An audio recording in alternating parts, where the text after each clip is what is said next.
Hello and welcome to SPMIS Academy. Today we'll analyze important newspaper articles of 12th February 2024.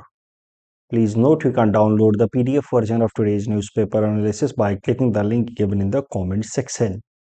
This is the list of the topics that we will be covering from today's newspaper. The first topic is a quote. तो आप सबको पता है कि कभी कभार Indian express में Monday को कुछ इंपॉर्टेंट कोट्स आ जाते हैं जो एग्जाम पर्सपेक्टिव से इंपॉर्टेंट हैं, स्पेशली फॉर एसे राइटिंग और एथिक्स पेपर में भी हेल्पफुल हो सकते हैं।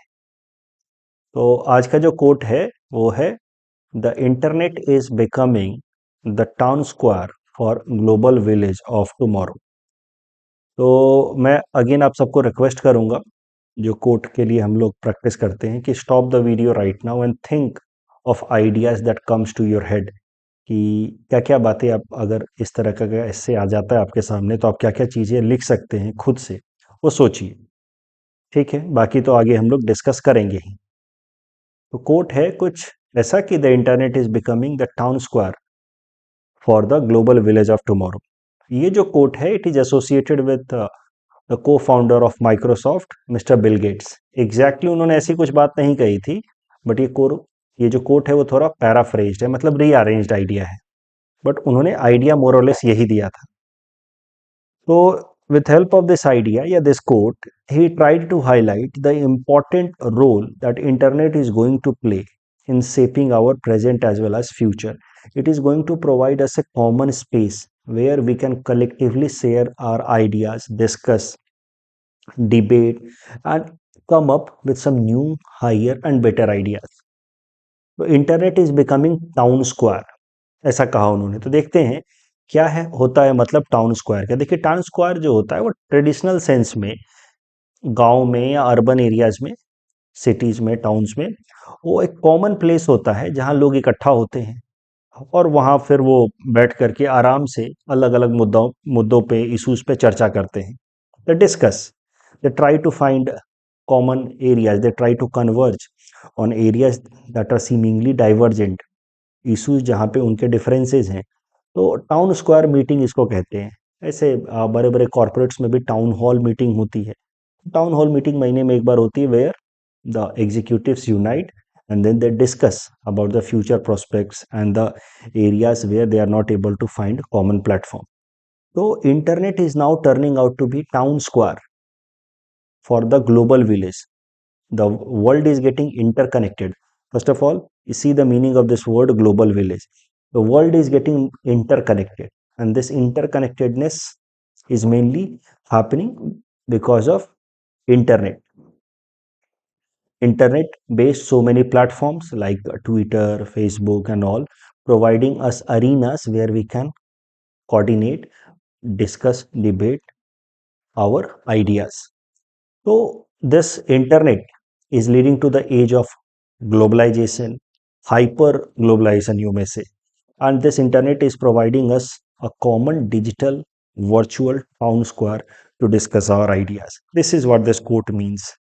तो इसी तरीके की कुछ बात एलॉन मस्क ने भी कही थी व्हेन ही अक्वायर्ड ट्विटर। बाद में उसका नाम कर दिया उन्होंने एक्स। तो ही सेड कि free speech is the bedrock of a functioning democracy and Twitter is the digital town square where matters vital to the future of humanity are debated. So, free speech, unless there is a right to discuss, debate, criticize people who are in power, there cannot be vibrant democracy. So, this is what he said. और free speech के लिए आज के date में Twitter is one such platform which is going to act as a digital town square. तो और भी इसके कुछ एग्जाम्पल्स हैं। इसी अरब स्प्रिंग जो 2010 में शुरू हुआ in North African and Middle East countries, it was basically Arab Spring is a movement which started in Tunisia in 2010, democratic movement against a dictator, Benghazi. And when in Tunisia, the dictator was dethroned and a democratic government was brought up, that led to domino effect in neighborhood countries. और इस तरीके का फिर democratic movement बाकी सारे neighbour countries में भी देखने को मिला, like Egypt, Libya. Then it moved up to Syria and Yemen. तो ये जो डेमोक्रेटिक मूवमेंट्स आए against the dictatorship regime in West Asia, जिसको नाम दिया गया अरब स्प्रिंग, इसकी भी शुरुआत स्टार्टिंग में ट्विटर और फेसबुक से ही हुई है, ऐसा ये आर्टिकल कहता है इंडियन एक्सप्रेस का, कि ट्विटर या फेसबुक पे पीपल स्टार्टेड टू डिस्कस कि how atrocious the current regime is and there must be some protest assert the current regime.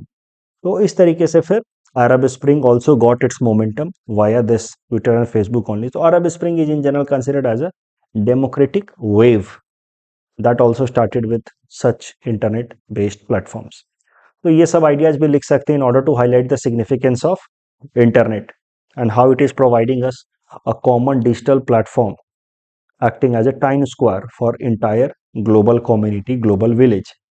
देखिए जो ग्लोबल विलेज का कॉन्सेप्ट है, the term global village was first used by philosopher, Canadian philosopher Marshall McLuhan. उन्होंने अपने 1962 की एक book the कटनबर्ग Galaxy में ये वर्ड यूज किया था, global village. He use this word global village because of rise of electronic independence. The new electronic independence recreates the world in the image of global village. This is what Marshall McLuhan said. Marshall McLuhan के बारे में आप जरूर पढ़ते होंगे, political science में भी इनका ये कोट ग्लोबल विलेज का पढ़ा होगा आपने. तो देखिए, इलेक्ट्रॉनिक इंडिपेंडेंस मतलब the electronic devices now becoming wireless, interconnectedness, becoming promoting in connectedness across the world because of telephone and all. उस टाइम तक तो देखिए इंटरनेट का राइज भी नहीं हुआ था, but because of the electronic devices only Marshall McLuhan had an idea that it will ultimately yield to a global village and interconnected community across the world. और जैसा मार्शल मैकलुहान ने कहा था, बेसिकली फिलोसोफर्स का काम क्या होता है, दे witness the trends around them and on the basis of the trends in current time they do some extrapolation कि how things are going to evolve in future. तो philosophers मतलब हिंदी में कहें तो दार्शनिक. दार्शनिक मतलब जो चीजें देख सके, विजनरी. तो being a philosopher in other words means visionary. So for if a person is truly philosopher will be able to project ki how things are going to unfold in future. This is what Marshall McLuhan did. Just by looking at the things, electronic developments around him, he understood कि over a period of time the world will emerge as one big global village. और ultimately ऐसा हुआ भी. And today we are talking कि these platforms like internet based Twitter, Facebook is providing us time square for the global village of tomorrow.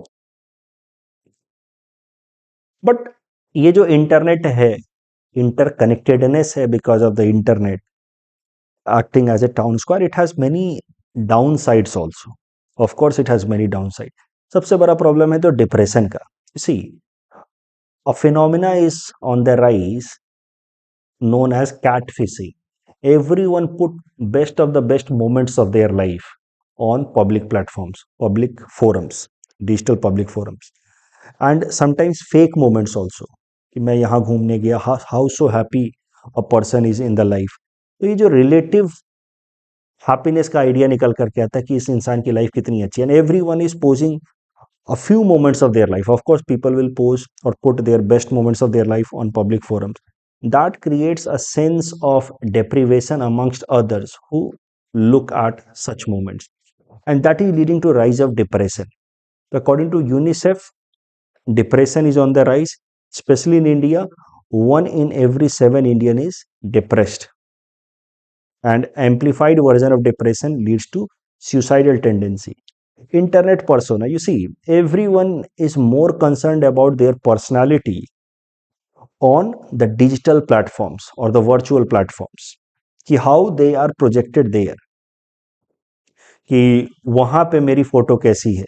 So it's just like कि we have started to give more importance to our image in the mirror than our real body itself. That is a problem on the rise these days. And then body dysmorphia. The people are more concerned about their physical looks That is a mental issue known as body dysmorphia, क्योंकि everyone is now more concerned about how they look in the images, the photos that they are going to click and put on the social media websites. So ये सब कुछ problem है of this town square. Town square, the digital town square is leading to interconnected world, and there now everyone is more concerned about how they appear in the image that they are going to put on the platform, social media platform, rather than how they actually feel within. And because of these virtual socialization, the real socialization is missing these days. The real socialization has definitely some different dimensions. It leads to warmth of a relationship that is missing in this digital socialization. And most importantly, this kind of town square places, digital town square places, are leading to rise of post truth society. Post truth society क्या होता है? ये काफी नया concept है relatively, 2016-17 से idea सामने आ रहे हैं. Society which gives less important to facts, disregards fact in fact. ये उसको मतलब ही नहीं है कि क्या सच्चाई है, वो बस वही जानता है, वही बात करता है, वही आइडिया को वो डेसिमेट करता है जो उसको लगता है कि सच है. उसको इससे मतलब नहीं है कि वास्तविकता क्या है. That is post truth society. तो पोस्ट ट्रुथ सोसाइटी क्यों राइज हो रही है? A society which gives less important to facts, और it is more interested in how they want to or what they want to happen rather than what exactly is. तो इस तरह के phenomena क्यों राइज हो रही है? It is on the rise because of the infodemic. देखिए, जैसे पैंडेमिक आया, virus was everywhere. Similarly, we are also in the age of infodemic, where several kind of informations are on the public forum. And why infodemic is there? Because of social media. Social media पे everyone is content generator. Right now you see, YouTube ने मुझे platform provide कर दिया, मैं रोज newspaper analysis बनाने लगा. तो I am also a content generator. Likewise you are also a content generator when you put some messages, ideas on Twitter and Insta and all. So everyone is content generator. So now it has become almost impossible to distinguish between factually correct information and incorrect information.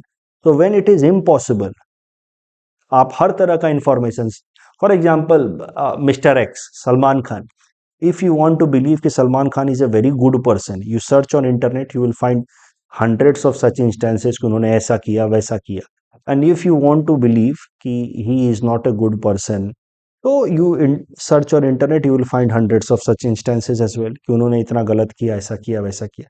So whatever you feel like, you look for such informations and you will find it around. So that is why a common mind is now confused. What is truth? What is not true? It's almost impossible to distinguish. So in such scenario, what you do? You start following or believing what you want to believe. That is known as post-truth society. A society where everyone believes what they want to believe rather than believing in what is fact. Earlier, there were few sources of information, and those informations were also vetted, checked. कि अगर दो चार sources हैं, दूरदर्शन ने कोई खबर सुनाई है तो खबर सच्ची होनी चाहिए, झूठी होगी तो उसको माफी मांगना पड़ेगा. लेकिन आज के डेट में तो everyone is content generator. So that is how problem of infodemic and post truth society. This post truth society का एग्जांपल, जैसे कोरोना के टाइम में समवन वेयर सेइंग कि द पीपल इन मरकज, तबलीगी जमात वाले लोग कोरोना जिहाद कर रहे हैं. सम वेयर सेइंग कि they were actually hiding there because they wanted to protect themselves against the virus. So what is the truth? How to distinguish or how to know? Bihar journalist Manish Kashyap. These examples have to be written in the exam. That's why I am giving you. Bihar journalist Manish Kashyap shared a fake video of violence against Bihari worker in Tamil Nadu that led to a lot of problems, political problems between Tamil Nadu and Bihar government. So this post-truth society is especially dangerous for democratic setups. You see, in democracy, in modern day democracy, we practice a representative form of democracy. We elect our representatives to put our ideas and interest to the front. But we elect our representative on the basis of informations, on the basis of facts that come to us. And then we make our decisions. That decision is known as informed decision. Responsibility of bringing information or facts to us lies with the media. But suppose if the media itself is multifaceted because of the rise of social media, I said we are in the age of uh, infodeming. Media is multifaceted, plus media also starts presenting distorted facts and all. So media, which is known as fourth pillar of democracy in representative democracy, because it is having a responsibility of providing us right information so that we can take informed decision on the basis of those ideas. But if the media itself becomes so diverse and starts presenting several ideas, starts confusing us, then it becomes impossible or difficult for us to practice true genuine democracy. And in that case, then we start again voting on the basis of our feelings, या फिर on the basis of caste and communal lines.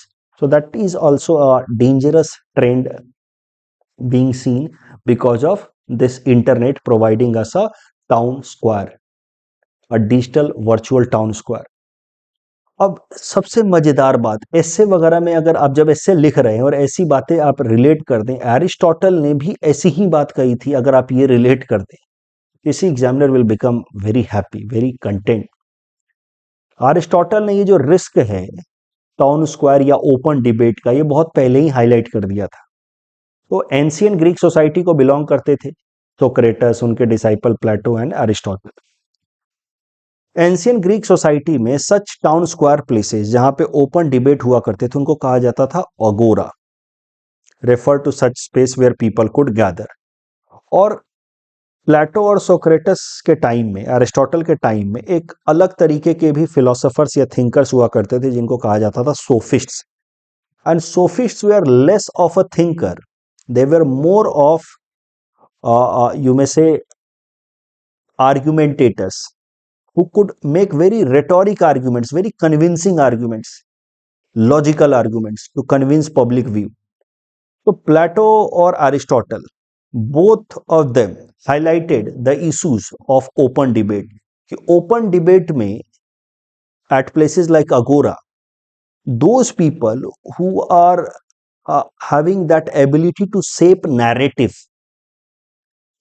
who are very sharp at making rhetorics, they can shape the direction of the society in a manner where their vested interest gets fulfilled. That is the problem of open debate. यही तो आज के date में भी हो रहा है. Now you see, open debate is not just happening to a place, physical place like Agora or something or town square. आज के डेट में the open place has become global. So now those people who are shrewd enough, who are having capability to shape narrative on these digital forums, they can shape the entire world. For example मैं बस आपको बताने के लिए कह रहा हूँ, I don't know what is the reality, but Taylor Swift को लेकर के मैंने सैटरडे को एक आर्टिकल कवर किया कि कैसे उनका प्राइवेट जेट वो इस्तेमाल करते। टेलर स्विफ्ट के कई सारे पॉलिटिकल आइडियोलॉजीज भी हैं, आई एम नॉट सपोर्टर और अगेंस्ट टेलर स्विफ्ट, बट उनके पॉलिटिकल आइडियोलॉजीज को डिफीट करने का ये एक तरीका हो सकता है कि उनको डिमीन कर दो, उनको उनका डिफेस कर दो ऑन डिजिटल प्लेटफॉर्म्स। तो इसके लिए वो कहाँ कहाँ प्राइवेट जेट में ट्रैवल करती हैं वो सारा डेटा देने लगे। That and now entire world suddenly has started talking about Taylor Swift, ki how luxurious life she is spending, and she is so careless about climate change and reckless about the global concerns like global warming and climate change. तो ये town square या अगोरा जो ancient societies में हुआ करते थे, उनका रिस्क बताया एरिस्टोटल ने कि such places can be misused by people who are very sharp in making arguments. They may intentionally argue in a way that lacks merit but can sway the audience towards a point of view. इसीलिए Aristotle ने कहा कि जो ideas होने चाहिए, rhetorics होने चाहिए, उनका प्रॉपर इवैल्यूएशन होना चाहिए, मेजरमेंट ऑफ सच रेटोरिक्स, कि वो रेटोरिक्स या वो आइडियाज कितने जेन्युइन हैं या कितना उसमें सिर्फ और सिर्फ आप कह सकते हैं इमोशंस हैं। तो एरिस्टोटल गेव 3 पैरामीटर्स टू जज any rhetoric whether it is ethical or not. The parameters known as ethos, pathos and logos. Yes, ये तीनों चीज एलईपी मॉडल जो मैंने आपको एथिक्स क्लास में पढ़ाया है, these ideas were given by Aristotle. ये तीनों टेस्ट होने चाहिए किसी भी रेटोरिक या किसी भी आइडियाज के, कि बोलने वाले इंसान की क्रेडिबिलिटी क्या है, अब यही बात महात्मा गांधी बोले और वही बात दाऊद इब्राहिम बोले, तो क्रेडिबिलिटी, एक ही बात के बावजूद भी क्रेडिबिलिटी के कारण तो अंतर पड़ेगा ना उस आइडियाज के एक्सेप्टेंस में। पैथोस, उस बात से में कितने इमोशंस हैं, लॉजिक, उस बात में कितना लॉजिक है, तीनों क्राइटेरिया अगर फुलफिल होता है, then only that rhetoric can be considered as ethical rhetoric. Otherwise it is just populist in order to gain popular support but lacking any logic, right? So the Aristotle's idea of ethical rhetoric, it underlines the idea that simply delegating a space as one for open debate is insufficient. You see, Aristotle ने internet की क्या problems हो सकती हैं वो highlight कर दी। जब Aristotle ने कहा कि अगोरा जैसे प्लेस पे ओपन डिबेट में वो लोग जो सातिर हैं, धूर्त हैं, वो इसका फायदा उठा सकते हैं, तो नाउ तो अगोरा हैज बिकम डिजिटल, ग्लोबलाइज्ड। तो वैसे हालत में those people who are potential bad actors and audience that may be unable to understand कि when manipulation tactics are being employed against them, ऐसे हालत में तो few people, crude people can guide the entire world in their own desired direction and rule the world with vested interest. So you can say कि such ideas of Aristotle becomes more pertinent in the age of internet and social media. If you conclude like this, कि देखिए कैसे कोई philosopher आज से इतने हजार साल पहले, लगभग 3000 साल पहले ये बातें बोल गया जो आज इतना पर्टिनेंट हो रहा है, देन डेफिनेटली जो पढ़ने वाला एग्जामिनर है वो आपको बेहतर मार्क्स देगा।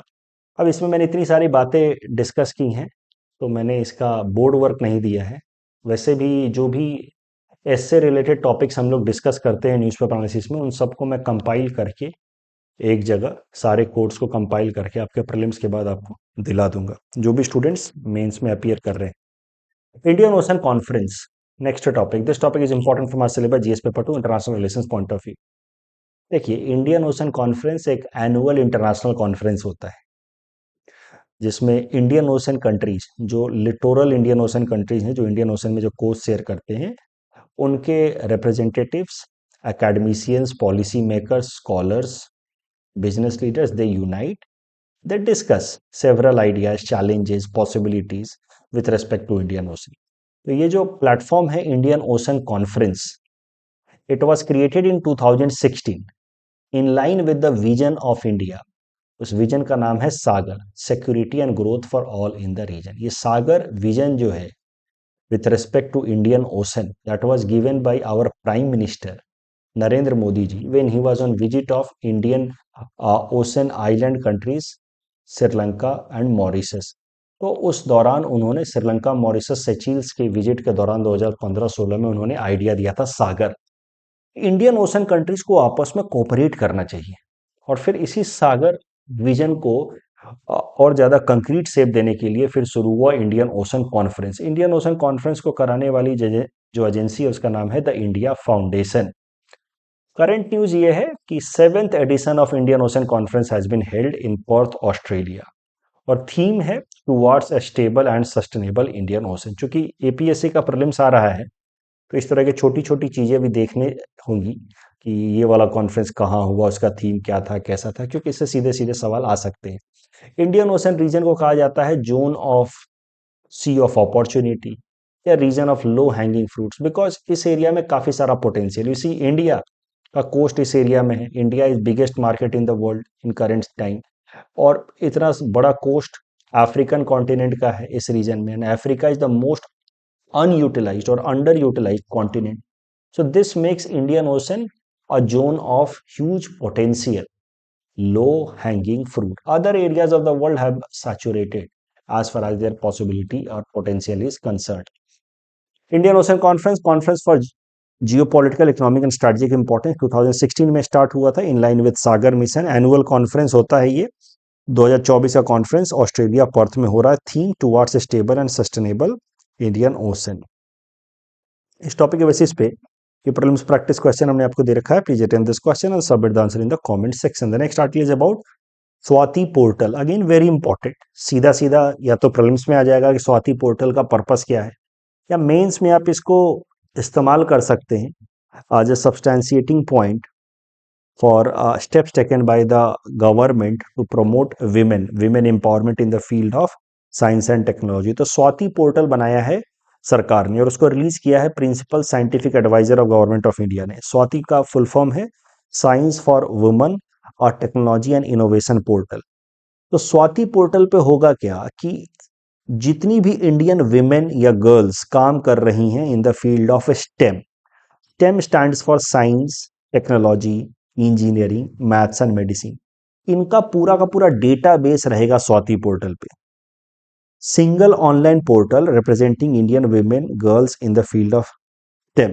The database of Swati portal जो होगा वो सारी विमेन जो ये गर्ल्स इस फील्ड में काम कर रही है उनको रिप्रेजेंट करेगा। इससे फायदा क्या होगा कि the policy makers, the authorities will have a real time understanding कि कौन कौन से फील्ड में विमेन रिप्रेजेंटेशन काफी लो है, साइंस, टेक्नोलॉजी, इंजीनियरिंग किस किस फील्ड में काफी लो है, कहाँ पे ठीक है, उस हिसाब से वो पॉलिसी बना पाएंगे। So this will help in promoting more and more Indian women in science. That is the idea behind Swati portal. It has been hosted and maintained by National Institute of Plant Genome Research, New Delhi. Swati portal को इस organisation ने बनाया है। तो Swati portal launched by the government to promote participation of women in the field of STEM by National Institute of Plant Genome Research. The portal provide real-time data about women participation in STEM. It will help in appropriate policy making. स्वाति portal के basis पे prelims practice question हमने आपको दे रखा है। Please run this question and submit the answer in the comment section. The next article is about highest civilian awards of Assam 2023। This topic is important for our syllabus GS paper 5 Assam issues point of view. तो आपको पता है highest civilian award हमारे state Assam के अंदर होता है असम वैभव, फिर होता है Assam Saurabh and then Assam Gaurav. Assam Vaibhav award साल 2023 के लिए दिया गया है former chief justice of India justice Ranjan Gogoi ji को। असम सौरभ अवार्ड 4 लोगों को दिया गया है, doctor Kishan Chandra Nauriyal, Shri Elvis Ali Hazarika, Shrimati Hima Das and Shri Nandiram Deori. तो ये 4-5 नाम आपको याद रखने हैं। असम गौरव अवार्ड जिन लोगों को मिला है एक बार ध्यान से बस पढ़ लीजिए, रटने की कोशिश मत कीजिए क्योंकि रटने की हमारी सबकी लिमिटेशन है, कितना रटेंगे, राइट। अगर कुछ बेसिक फैक्ट्स देखे जाए तो Assam Vaibhav award highest civilian award of the state, इसमें 5 लाख रुपए का कैश अवार्ड और जीवन भर का medical expense Assam Vaibhav award के जो अवार्डीज होते हैं उनका असम सरकार उठाएगी। Ratan Tata ji was the first recipient of Assam Vaibhav Award for year 2021 and then oncologist, eminent oncologist Dr. Tapan Saikia was the second recipient. Assam Saurav की बात की जाए तो 4 lakh rupees cash award and medical expense up to 2 lakh rupees bear करती है Assam government every year. And Assam Gaurav award cash of 3 lakh rupee and medical expense up to 2 lakh rupee bear करती है Assam government. Assam Vaibhav award कुछ ऐसा दिखता है, image of japi and a leaf of holong tree in Assam Vaibhav medal. इस topic के बेसिस पे प्रीलिम्स प्रैक्टिस क्वेश्चन हमने आपको दे रखा है। Please attend this question and submit the answer in the comment section. The next topic is about nazul land. This topic is at best important from prelims perspective, mains में नहीं आएगा but आज अभी जो टॉपिक चल रहे हैं वो इंपॉर्टेंट है आने वाले प्रीलिम्स एग्जाम के लिए। तो नजूल लैंड जो होता है वो सरकारी जमीन होती है, बट ये जमीन का सीधा सीधा सरकार स्टेट गवर्नमेंट इस्तेमाल नहीं करती। नॉर्मली ये लीज पे दे देती हैं to some other private entity, school बनाने के लिए, मदरसा बनाने के लिए, इस काम के लिए नजूल लैंड दे दिया जाता है। नजूल लैंड की अगर हिस्ट्री देखी जाए तो नजूल लैंड्स जो हैं generally belong to princely states. वो प्रिंसली स्टेट्स जो ब्रिटिशर्स के अगेंस्ट लड़ते रहते थे, फिर ब्रिटिशर्स ने उनकी जमीनें छीन ली। आज़ादी के बाद ये जो रॉयल्स थे वो प्रॉपर डॉक्यूमेंट्स दिखा नहीं पाए कि these lands actually belong to them and were forcefully taken by Britishers. तो वो जब दिखा नहीं पाए तो नजूल लैंड्स को सरकार ने अपने पास रख लिया, लेकिन उसका एडमिनिस्ट्रेटिव पर्पस के लिए इस्तेमाल नहीं होता है, उस पर कुछ और फंक्शंस होते हैं, लीज पे दे दिया जाता है फॉर सम सोशल एक्टिविटीज। हाल फिलहाल में नजूल लैंड न्यूज में आया, हर जगह है आज के डेट में, तो हो सकता है प्रीलिम्स में पूछ लिया जाए। उत्तराखंड के अंदर एक इस तरह के नजूल लैंड पे मदरसा बना हुआ था और एक मॉस्क बना हुआ था, उसको डेमोलिश किया कर दिया गया, जिस कारण से वहां पे कुछ कम्युनल राइट्स हुए थे। दैट इज व्हाई नजूल land is in news. States land not used for administrative purpose, generally given on lease. History क्या है, land belong to the princely states but were acquired by the Britishers. Recently because of communal violence in Uttarakhand it was in news. तो fishery sector से related जो प्रश्न था इसमें सिर्फ दूसरा स्टेटमेंट सही है, पहला गलत है। मरीन फिशरी प्रोडक्शन में Gujarat is at the top. और fractional orbital bombardment system, correct answer is option C. That's all from our side for today. Thanks for watching.